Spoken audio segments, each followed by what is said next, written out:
Ruud, now you've had a chance for it all to sink in. How do you reflect on the experience of managing Manchester United in the Carabao Cup against Leicester?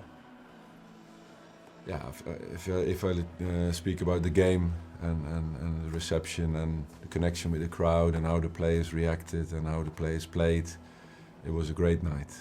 I enjoyed it, every second of it. Special, proud moment. Obviously, the days before, leading up to that, were with mixed feelings. It was hard to see the manager go, the one who got me into the club, you know, the one who was fighting also for this club and cared a lot about the club. So that was hard. But I have to say that after that, the crowd lifted our spirits, and it was a great night in the end. There is a feeling on the outside that United's tactical idea was far from clear under Ten Hag, but Van Nistelrooy is unlikely to be given the time to reshape the team's style, despite being praised by players for his level of detail since returning in the summer. Yeah, it was difficult for many of us who work with Erik. He's a fantastic human being. We all wish him all the very best. But how pleased were you with the reaction that the team brought onto the pitch in what could have been a tricky tie? Yeah, it could have been, and it's a good opponent, well-managed team, Leicester, and but I think the players reacted very well. They took a lot of responsibility, also looked at themselves, and we need to improve and we need to do better. It's not only the manager's fault, so they acknowledged that, and that's obviously a big step in improving. And they enjoyed themselves on the pitch. Of course, I think Casemiro with the first goal, he changed the game. It was level, but that was a world-class finish, and got that lifted the spirit of the team and the crowd and got us going, I think. Right now, his personal leadership skills are more important than his knowledge of tactics. It is time to deal in a different way with the group. He will need to decide when to introduce tactics and when to let the players solve the problems by themselves. You joked about messaging Ollie, didn't you, last night? But seriously, have you been in touch with any other former teammates, or has anybody reached out to you that you played with while here? Yes, I spoke shortly with Sir Alex, wished me luck before the game. You know, Ollie sent me a text, wish me luck. There's many former players that reached out and just sent me a text. All the best, and it was great to receive all these messages. Next up, it's an arguably much tougher test against Chelsea, who are in decent form. So your thoughts ahead of the game? Yeah, it's going to be a big match, a tough one. And Chelsea playing really well at the moment. Lots of attacking power. There's players who can decide the game, scoring lots of goals, playing very well on the ball. So we're going to have to be at our very best, you know, to get a result, to get a good game.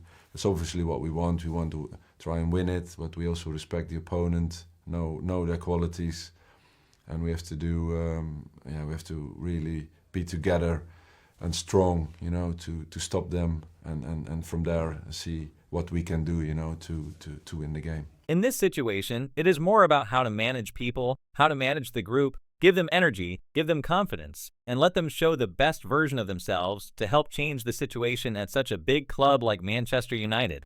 You scored 3 goals against them whilst a player here, and what are your memories of playing against Chelsea? Always tough games, you know, going to Stamford Bridge, but also playing at home. It was also in the times where Mourinho was the manager, was very tough teams to play against, very well organized, strong teams. Physical, strong, obviously in the time with Lampard and Drogba, players that can decide games. It was always great games to play against them. It was fantastic to see that attacking intent against Leicester, something you demanded from the team ahead of the game. Is it going to be the same approach on Sunday? Of course, when we have the possibilities to play and to attack, we always will try and do so. I think that's what it's like, you know, to play for this club, and it gets the crowd lifted, and that's what the fans want to see. And obviously the intent is always there to do so, but of course you have to be the dominant side in the game, and it's definitely our intention. But if it's not the case, then we have to find other ways to win the game, and there are other ways to do so, and see how we can get there on Sunday. He retains that aura but brings a work ethic to the role, a desire to be out on the grass. Ravenel credits him with changing his own perspective on coaching and speaks of the fascinating level of detail that he can go into about how to find space on the pitch. And how's the squad looking for the game? Any changes to the personnel from Wednesday night? Not many changes. We're still hoping and working hard to get Christian Eriksen part of the squad. He's working hard to make it in the last moment.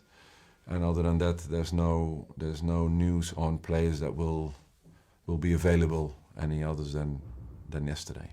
And finally, you wrote about the power of Old Trafford in your programme notes ahead of the game against Leicester. What is your message to the fans coming to Sunday's huge game against Chelsea? Yeah, I think in general the way we are supported and the way the fans are and helping us, in difficult times, and they stay behind the team and encouraging the team, which is special. It doesn't happen in any other club. So we're very happy with the fans, and we need them, and we want to give the fans that back, the joy of winning games, and that's our motivation. So hopefully the interactions is there again, because it will lift the team.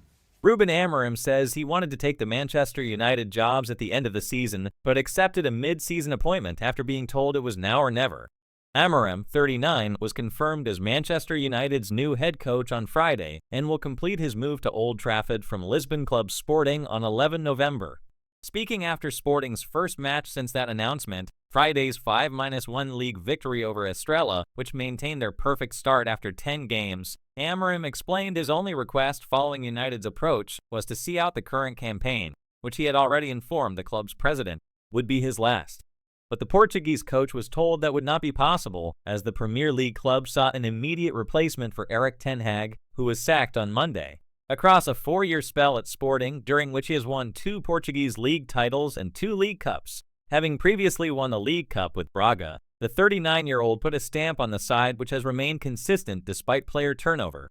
Amorim's Sporting are characterized by a short passing possession game, a 3-at-the-back setup, and an aggressive pressing system facilitated by a high defensive line. But as he prepares to take the reins at Old Trafford on November 11, with his first game to be the trip to Ipswich after the international break, how will his methods translate at Manchester United? It appears unlikely that Amorim will deviate from a back three, given he has deployed the system in all 188 league and European games at Sporting. According to Opta, his most common starting formation is 3-4-2-1, ahead of 3-4-3, with 3-5-2 the only other used. It will take some getting used to for his new players. Under Ten Hag, Manchester United started almost 90% of league and European games in a 4-2, 3-1 shape. They did not start a single game in those competitions using a back three, according to Opta. Matthijs de Ligt is the most likely option to line up in the center of Amorim's back three at United, given the importance of leadership and experience in that role.